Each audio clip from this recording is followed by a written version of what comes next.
as well. Red line.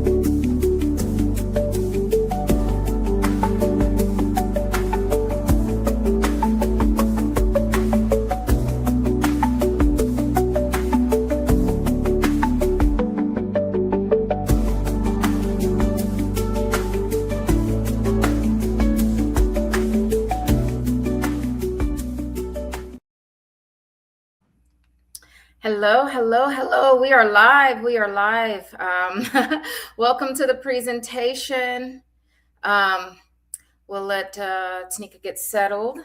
Let us know that you can hear us and that you can see us.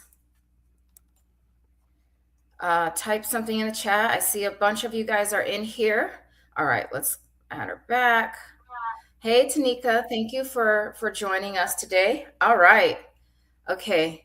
Shirley says all good. Angelita says she can hear us. Okay, perfect. Okay, welcome to the presentation today. Today is going to be a CPE discussion, and we have our guest, Tanika Alexander, also known as Gains to the Culture, out of Mass, right? Or Massachusetts? Maryland. Okay, out of Maryland. Now, Tanika brought to my attention a bunch of these different sanctions that are happening in the state of Maryland to these cannabis operators, which I think is a really good opportunity for us to learn from them, to understand what's going on, and also further our knowledge on how to better service these clients. So we're going to start bringing on Tanika. We're going to start presenting some of these sanctions in Maryland, and then we're going to extend to other states. And if anybody has, others that you want to learn more about, just let us know, and we can do some deep dive presentations on that. But let me just go ahead and put the slides up. So today's presentation is the $65,000 accounting nightmare. So this is how one cannabis grower was missing inventory checks, and it nearly destroyed their empire. All right, and let me just do some of the housekeeping first.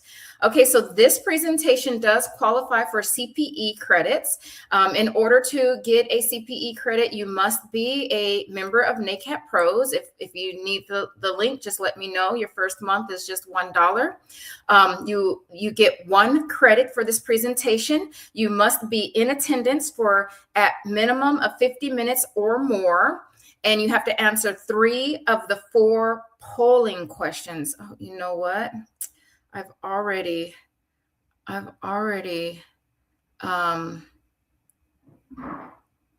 okay, so we can just answer the polling questions in the chat, because I just totally blanked on me that there's no way to do polls inside of StreamYard. So we'll just roll with it. Just answer the polls in the chat. It'll just be A, B, C, or D. And then we'll do Zoom next time. All right. And then I'll send a webinar evaluation form at the end. Okay. All right. So let me first introduce our guest today. We have Tanika Alexander, and she is the founder of Gains for the Culture. She is a cannabis tax and accounting specialist, and she brings deep expertise in tax audits, financial analysis, and cannabis compliance.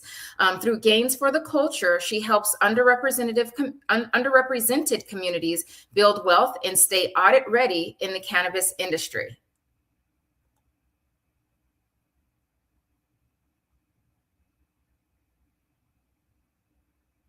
Okay, I think you're on mute still, Tanika. You've put yourself on mute.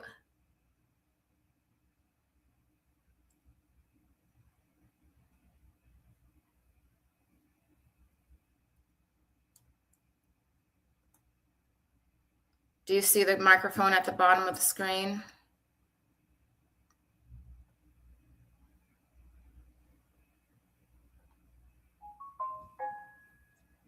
Okay. Can you hear me now? Yes. Great. Yes, everyone. Thank you so much for having me. Naomi is your host, Naomi Granger, CPA, founder of National Association of Cannabis and Tax Professionals. Naomi's been a CPA for over 18 years, in cannabis for over 5 years, the creator of Calculating Cannabis. She's trained well over 700 accountants in this field. She's featured in the Wall Street Journal's Forbes, Cheddar TV, and various other publications. Recently, Naomi was named the Woman to Watch by Marijuana Venture. Women to Watch also in 2020 Intake Biz Daily. Naomi's slogan is, when your numbers are right, your conversations are different. Thank you for joining us today. Awesome. All right. So let's lean into our key learning objectives. And so by the end of the session, you're going to walk away with 4 key learning outcomes that directly strengthen your ability to support cannabis operators. First, you'll be able to identify the specific control failures that led to Holistic Industries' $65,000 fine and 6-month probation, because it wasn't just theft. It was a collapse of basic inventory, sanitation, and security protocols that accountants should have visibility into. So we're going to dive deep into all of those. Next, you'll see how regulators don't separate operations from accounting the way internal teams often do. When a grower's logs are falsified, when doors are propped open, or when inventory isn't reconciled, regulators classify those failures as financial control violations. That means the accounting function is automatically implicated.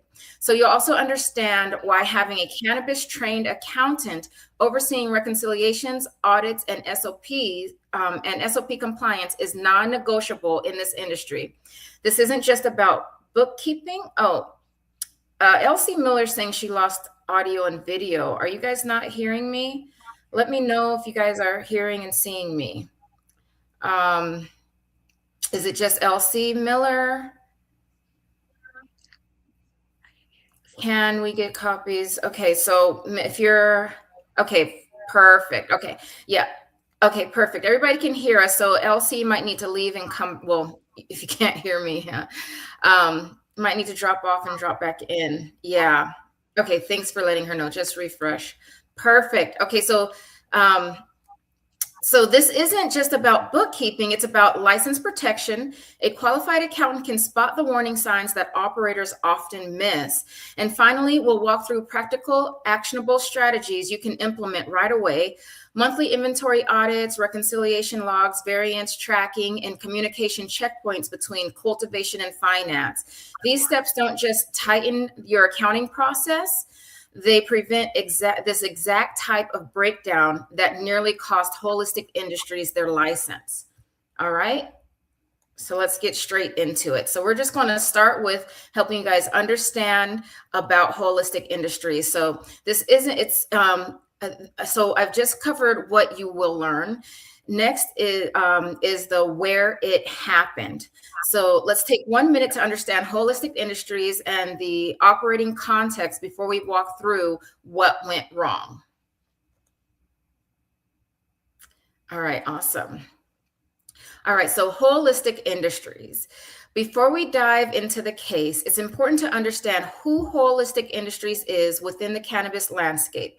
Holistic is not a small startup or an inexperienced operator. They're a well-established multi-state company with years of activity in regulated markets. In Maryland specifically, they operate as a licensed grow, managing everything from cultivation to post-harvest packaging. They had a compliance team. They had written SOPs. They had surveillance systems and sanitation protocols. In other words, they had the infrastructure you'd expect from a mature operator. And that's part of what makes this case so impactful. That's what, this wasn't the result of inexperience or lack of awareness. Holistic was viewed as a professional, capable operator, and regulators expected that level of diligence. And this is the reason why I always stress, no matter if the company has an accountant in place or, says they have a bookkeeper, make those relationships, because you just never know. There's always, always, always somewhere where this bookkeeper or this accountant or this CPA is going to fall short. and they may need your help in the future. So it's important to make relationships, because something like this could blow up with even somebody that looks well established. So when things went wrong, it wasn't just something slipped through the cracks. The gaps revealed during the investigation pointed to deeper breakdowns in execution and oversight, which is exactly why this case has become such a pivotal learning moment for the industry. And so the key takeaway for accountants for this case study is even large, well-resourced cannabis companies can collapse under weak controls. So the right accountant can make the difference between operational success and regulatory exposure. Oh, goodness. Okay. Polling question 1. You know what? So I kind of goofed on this, and since I don't have the polling questions that pop up, I don't even have the list of polling questions. So let me just bring up a Word document with the question, and then you guys can answer.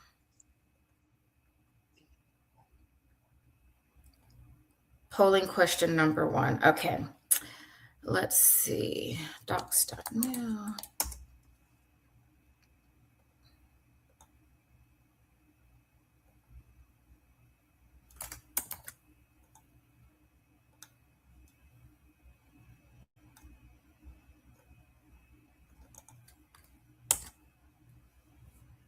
Okay.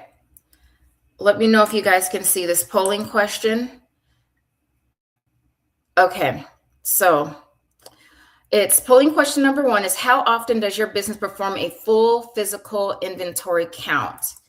And the choices are A, weekly, B, monthly, C, quarterly, or D, only when something seems off. Or there can also be daily ones.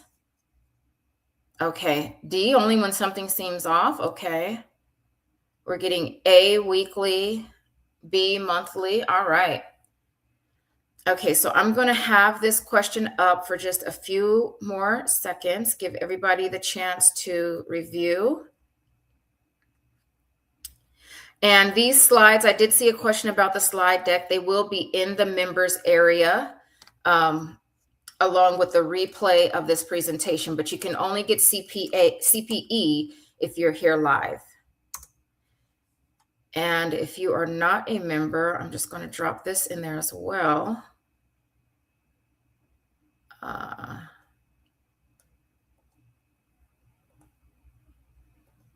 Copy.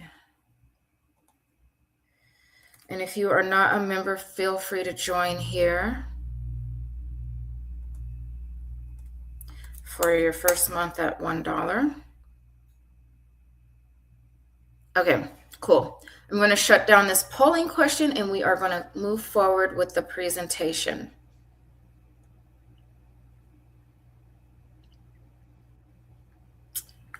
So now that you know who is Holistic Industries, we're going to walk through exactly what happened and how a single compliance check uncovered a much deeper control failure. The story begins quietly, not with a theft or missing inventory, but with an anonymous complaint filed on February 14th, Valentine's Day, in 2024, claiming that Holistic Industries had moldy flower at its Capitol Heights facility in Maryland. In most cannabis operations, a complaint like this leads to a quick quality check and a brief write-up, and that's usually the end of it.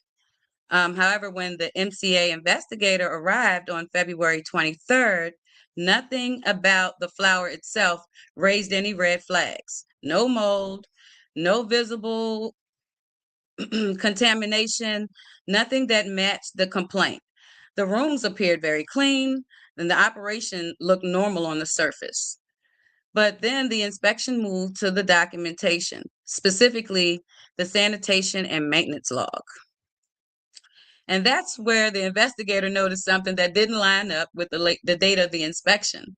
The log had been completed for days that hadn't even happened yet, complete with all the supervisor initials. That one detail a small but insignificant inconsistency, it shaped the entire inspection. They went, for one thing, a simple quality concern that became a deeper inquiry into the facility's controls and their oversight. This is the moment where everything pivots and regulators began to uncover vulnerabilities that had been hiding in plain sight.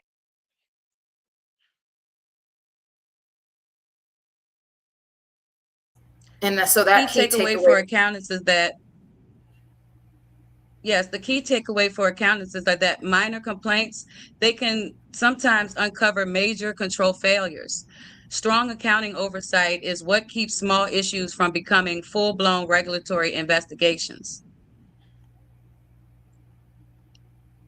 Now, at the inspection that continued, the MCA investigators shifted from the grow rooms to the paperwork, specifically the sanitation and maintenance log that Holistic provided. On the surface, this should have been a straightforward check. Sanitation logs exist to verify daily cleaning and maintenance. These tasks in a regulated grow environment, they are foundational part of compliance. But here's where things took a sharp turn. The investigator noticed that multiple entries were filled out weeks into the future, from February 12th through March 1st, even though the inspection took place on February 23rd. If you pay attention to the dates here, these entries weren't just placeholders or reminders. They included full supervisor initials indicating the work had already been completed. For regulators like myself, this is a critical red flag. A predated log signals that staffs are documenting tasks based on a habit, expectation, or some type of pressure, not on actual completion. And if the sanitation logs are inaccurate, regulators began to wonder immediately, what else is inaccurate? What's up with the inventory, the security, access logs? The discovery of these falsified records transformed the inspection quality check into a deeper compliance investigation. It signaled to regulators that Holistic's internal control may not be functioning, and that operational oversight was weaker than expected for a facility of this size and reputation. The next key takeaway for accountants is that minor complaints that uncover major control failures, these small issues can become a full-blown regulatory investigation when you have strong accounting oversight that's necessary. Once regulators questioned the accuracy of those sanitation logs, Holistic began pulling surveillance footage to verify whether the cleaning had actually occurred when the logs claimed it did. But instead of clarifying the sanitation issue, the log and the footage revealed a much larger problem: ongoing product diversion. That's right, theft. Across multiple evenings, usually between 4:30 p.m. and 7 o'clock p.m., a registered cannabis agent was captured on camera entering the package room after hours, filling a white FedEx envelope with sealed jars and pouches of cannabis product, and then walking out of the building with it in hand. As the team continued reviewing the footage, the scope of the issue became clear. More than 25 separate theft incidents spanning from November 23rd through late February 2024. Regulators also identified additional risk factors. The camera lens were obscured by dust and debris, a door was propped open, and a finished product, much of it was left unattended without the end of shift counts. Each of these issues represented a breakdown in both security and inventory controls. Holistic responded quickly. They notified the MCA, contacted local police. They terminated their involved employees and initiated a broader internal review. By this point, the investigation had expanded beyond a single employee. Regulators now had evidence of systemic weakness in documentation, oversight, and physical controls. The foundation of any complaint or any compliant for a cannabis operation. The key takeaway for accountants is that when surveillance gaps and inventory errors overlap, diversions become more than just a possibility. It becomes predictable. Strong accounting controls must catch what cameras miss.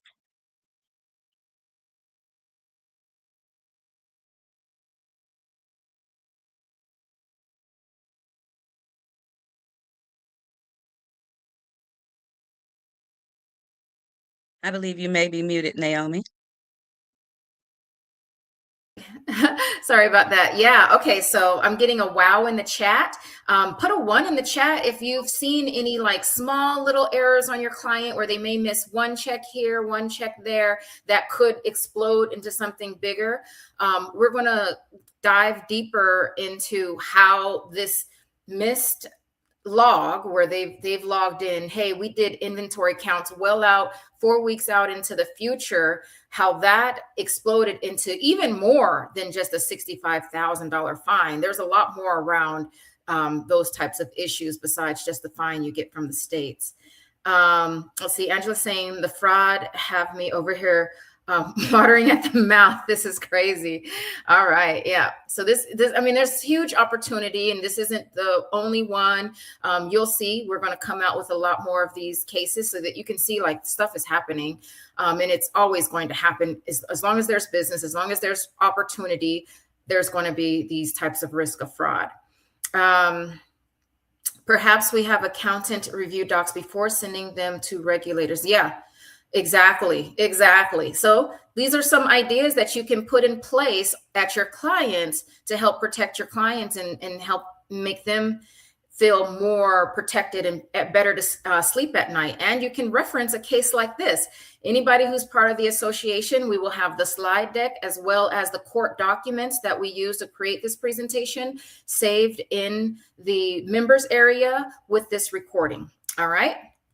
All right, so let's move on to the root cause, the internal controls breakdown. So now that we've walked through what happened inside the facility, let's look at the underlying internal control failures that allowed these issues to go undetected for months. All right. So the internal controls that failed. When investigators started looking deeper, it became clear that this wasn't a single failure. It was a combination of control breakdowns happening at the same time. One of the first internal control issues identified was the predated sanitation logs, which told regulators that documentation wasn't tied to real activity. If sanitation logs were being completed ahead of time, it raised immediate doubts that the accuracy of the operation. It raised immediate doubts about the accuracy of other operational records. And if anybody, my background is Big Four accounting, and they hate having auditors in there because you don't give the auditor too much information, because if we see one thing, we're going to dig deep. And that's what happened here. Next, investigators saw the holistic wasn't consistently performing physical inventory counts or validating the product left in the packaging room at the end of each shift. Without routine verification, discrepancies can hide for weeks or months before anyone notices. So if you aren't doing any counts until something happens or something comes up, then it's going to sit there and you're going to not be able to, just like if you're on a weight loss journey, you have to weigh yourself periodically to make sure that you're going in the right direction, because without that measurement, you're not going to be able to course correct in the middle of it. Okay, so camera issues played a major role as well. Several surveillance lenses were blocked or obscured, meaning the facility lacked clear visibility into sensitive areas.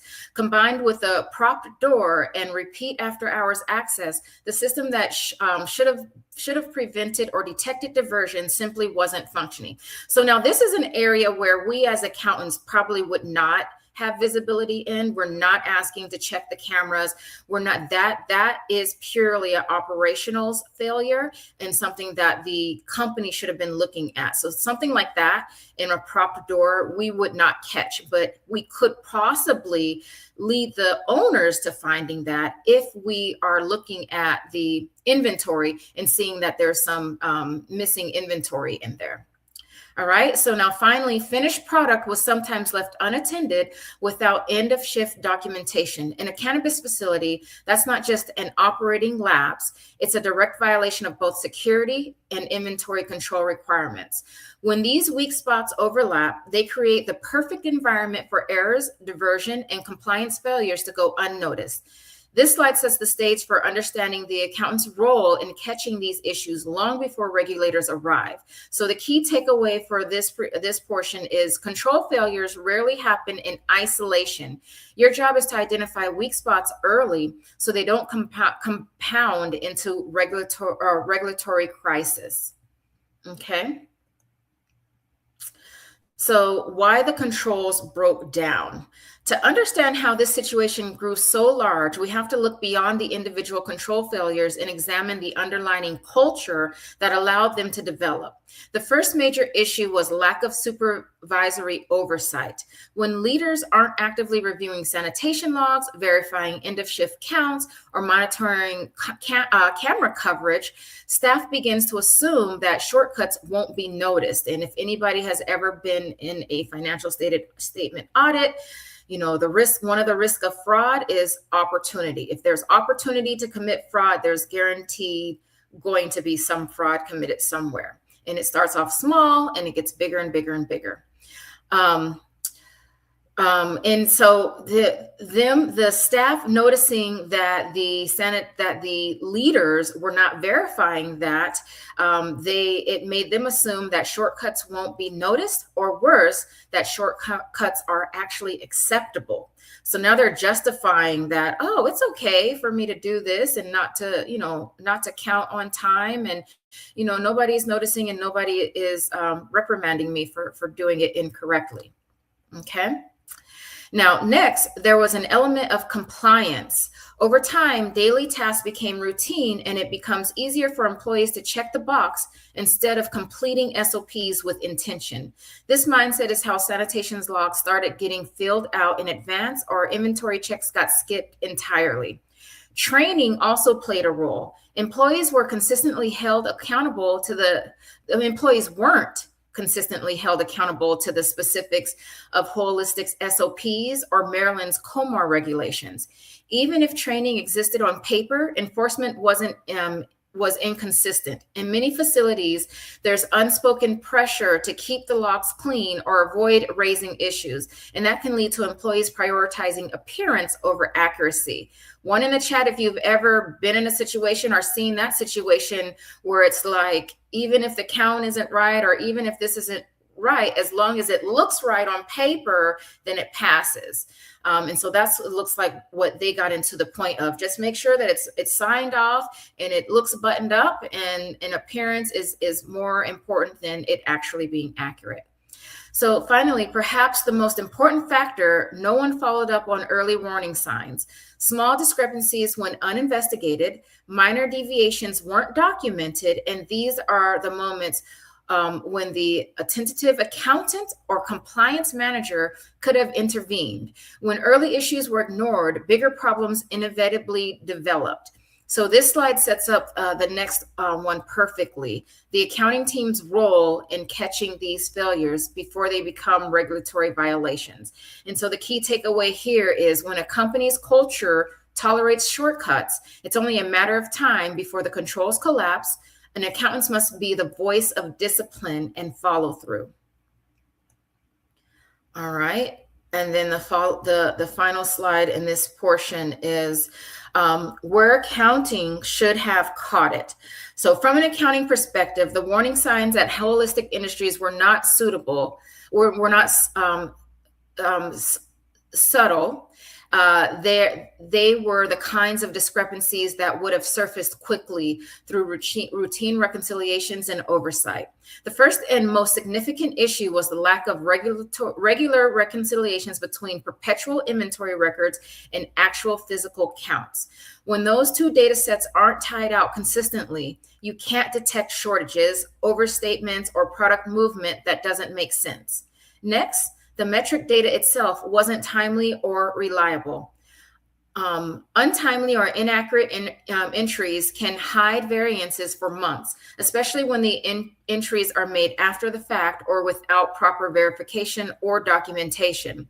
This is where a trained cannabis accountant plays a critical role by reviewing systems data for completeness, consistency, and reasonableness. That's one of the main things that we teach inside of calculating cannabis, the three-way match. You need to match the transfer reports from Metric to the actual vendor invoices to what's actually uploaded into the POS system.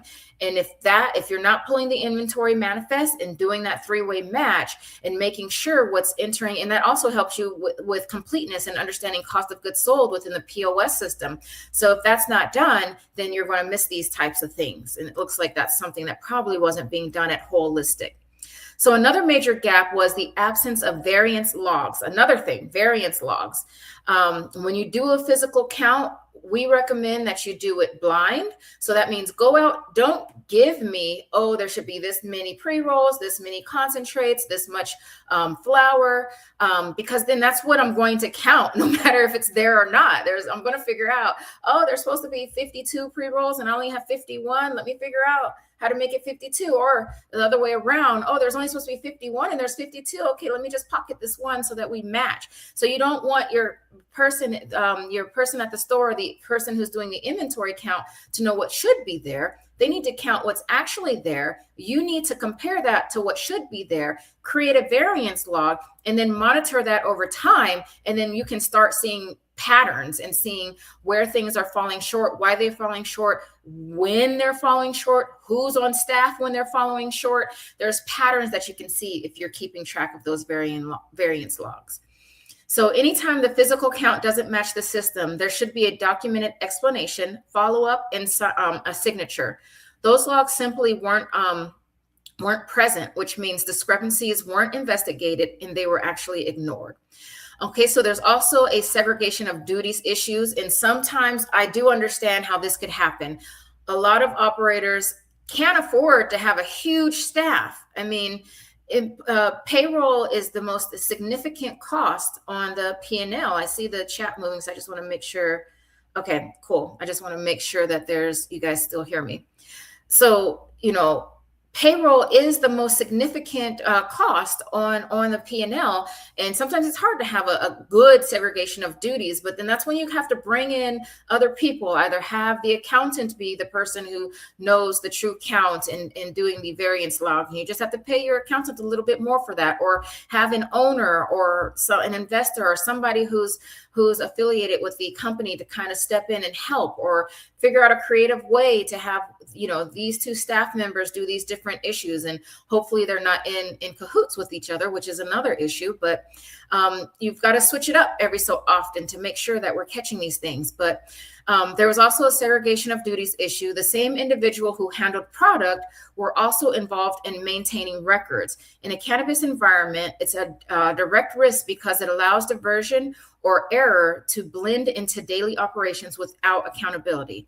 So finally, Holistic overlooked pattern discrepancies that would have stood out to an accountant: missing product, inconsistent yields, unexplained adjustments, and after-hours activity that didn't match production schedules. Any one of those should have prompted an internal audit. And this is why accountants are essential in cannabis operations. They ensure the numbers tell the truth, even when the operations aren't. So the takeaway for accountants is a strong accountant doesn't just record what happened, they detect what should have been happening long before regulators do. All right, and this leads us into polling question number 2. Let me just bring that up for you all.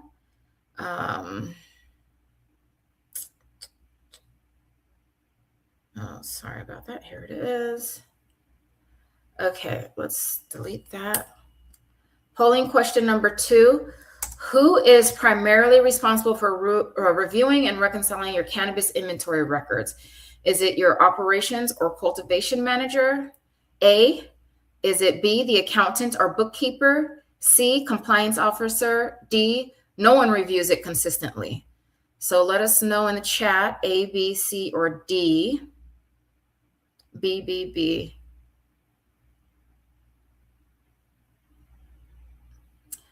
All right, we're getting question 2B. Awesome, thanks. Okay. An A. All right, I'll give you guys a few more minutes to answer that poll. If there's any questions, just let me know. We can answer those at the end.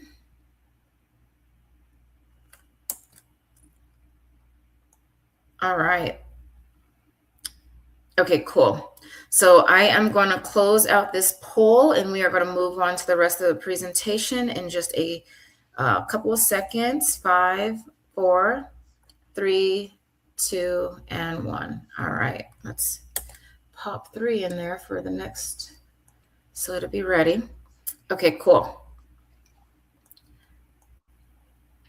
Naomi, thank you very much for laying out that the large reason of how their controls failed and ways accountants could, step in and help operators with creative ways to strategize. I think it was a great idea what you said about switching up, just to be able to keep, employees on their toes about, predictability. Um, and so now that we'll get into the financial fallout, these are about the penalties, the probation, and the retraining.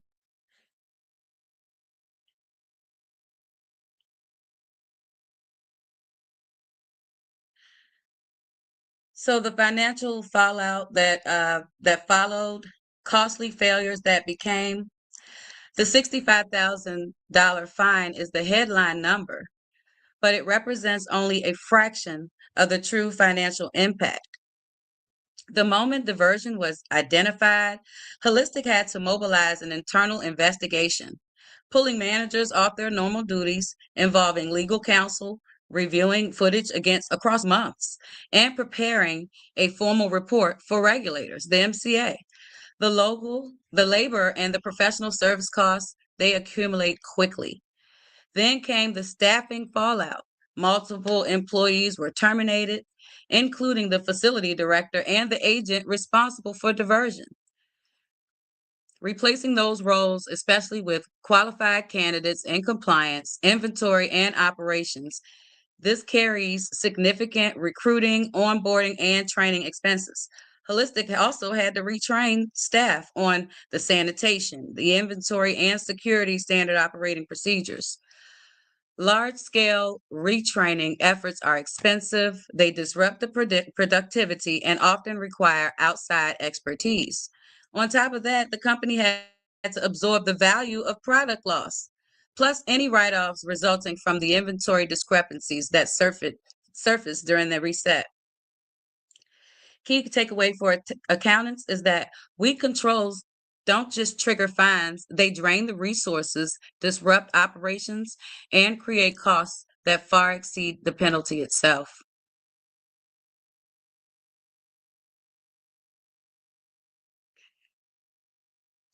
The regulatory fallout, probation mandates, and public disclosure.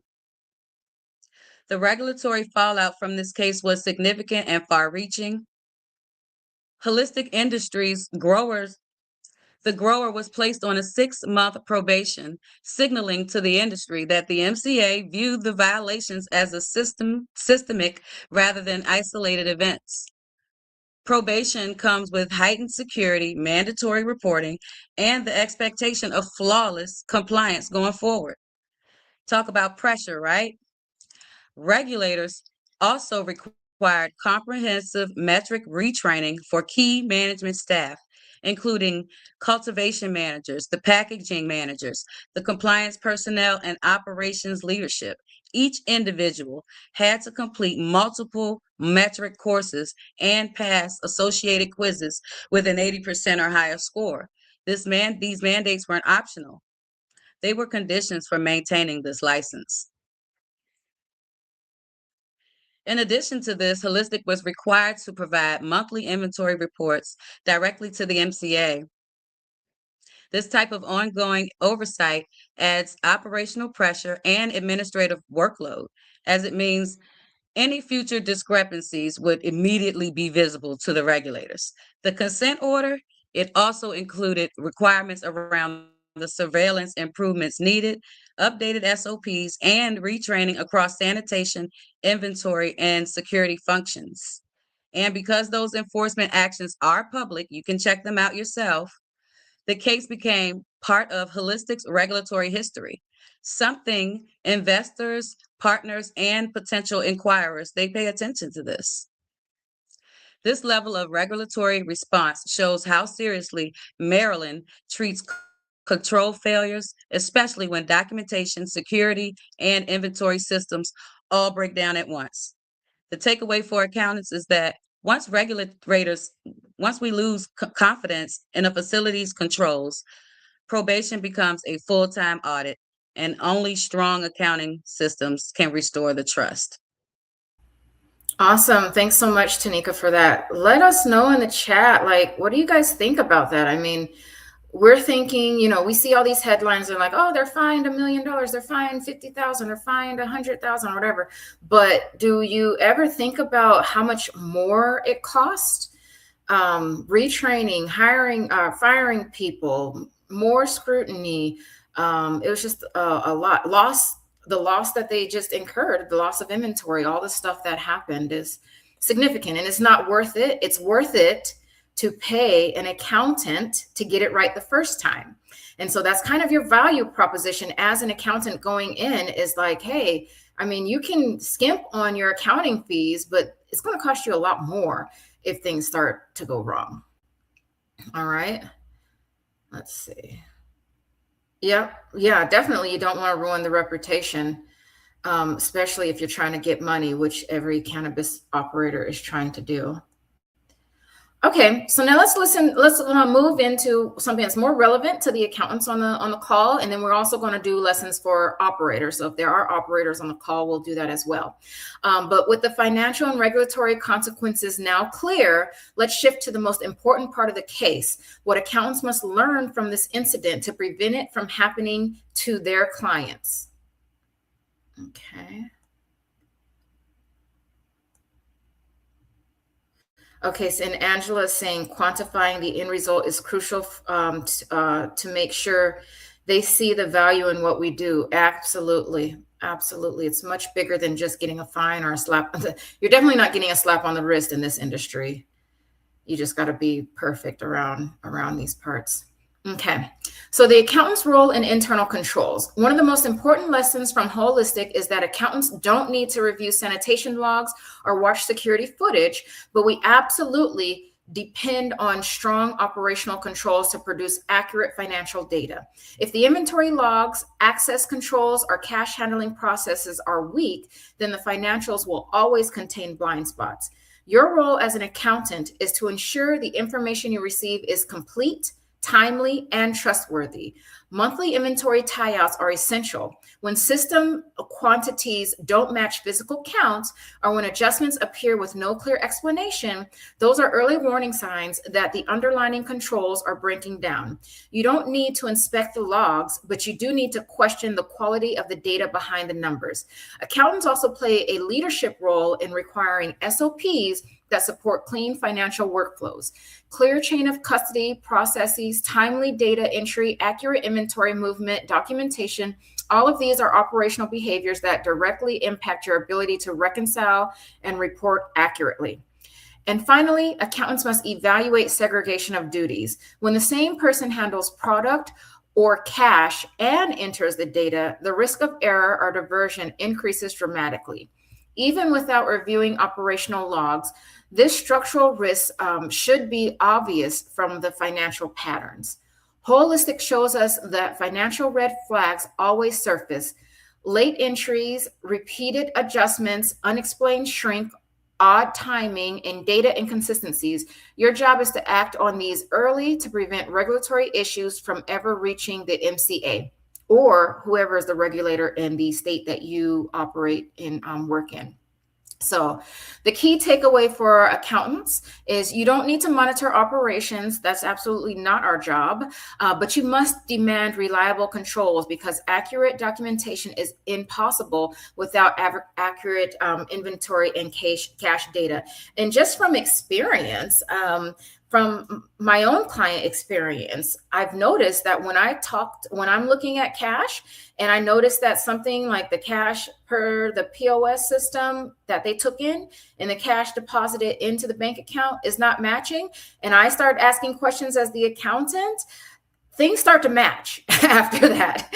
Things start to match up. And because they know that there's oversight, they know that there's people looking at it. And it's also more authoritative coming. It's easier to come from a third party, the accountant, than from the store manager who might have a relationship with that person who's in charge. Sometimes they don't want to listen. They might have, some type of grudge. But if this third party is like, hey, this isn't working out, it feels a little bit more stronger, and then things start to straighten up pretty quickly. All right, so let's pop up polling question number 3.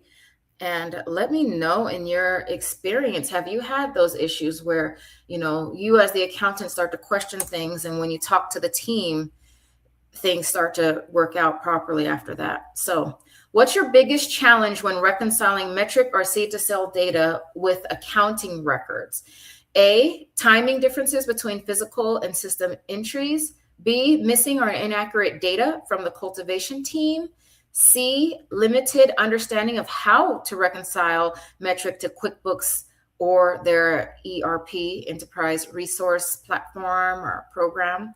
Or D, we don't currently reconcile them regularly. A, B, C, or D, let me know in the chat.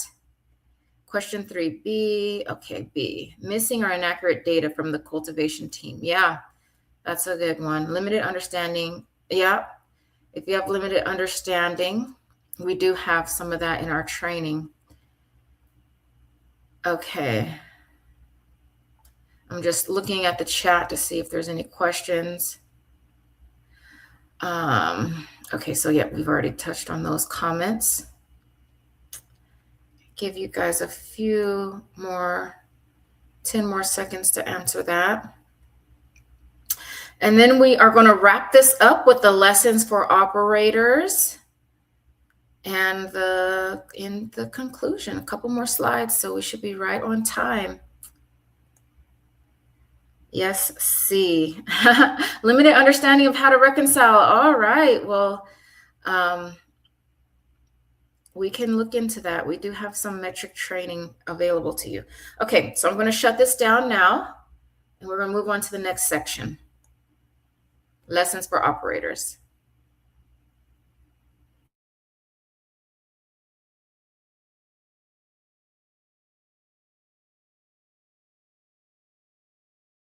Okay, so you're still muted. There you go. Yes, lesson for operators.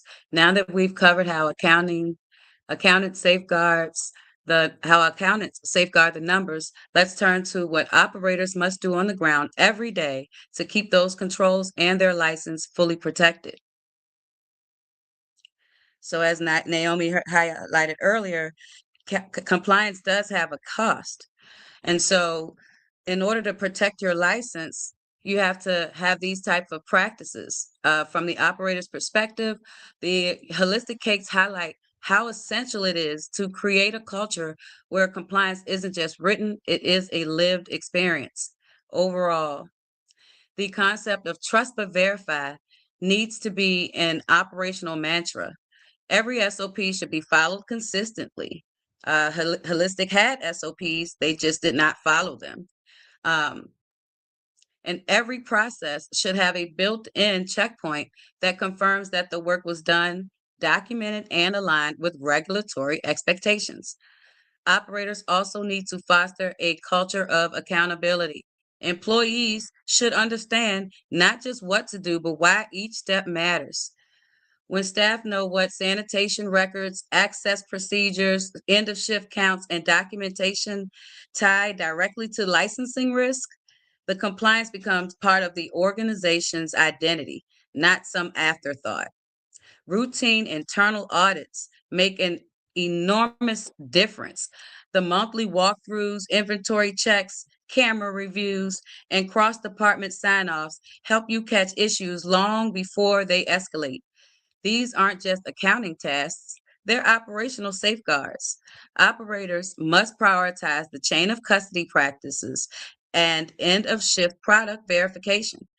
Clear documentation of who handled the product, when, and how much is one of the strongest tools for preventing both diversion and accidental discrepancies. When those controls are done well, accounting becomes easier, the reconciliations become cleaner, and regulators gain confidence in your operations. So when we ask, show me, tell me, explain to me, and you're able to do that, that makes a regulator, very confident in your business operations. And finally, operators, they should work with accountants who truly understand cannabis. A trained cannabis accountant isn't just a bookkeeper, they're a compliance partner who can identify risks early, strengthen the SOPs, and support you in maintaining a regulatory record.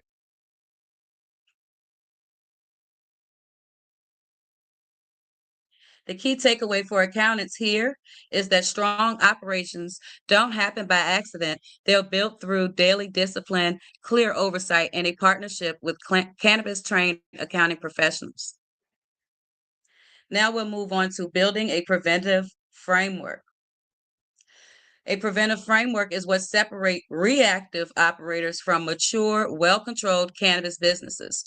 The goal is to build a layered system that catches discrepancies at their earliest stage before they evolve into regulatory violations, product diversion, or financial misstatements. Start with operational controls. These include your door logs, the camera checks, the sanitation documentation, the end of shift product counts, and the chain of custody procedures.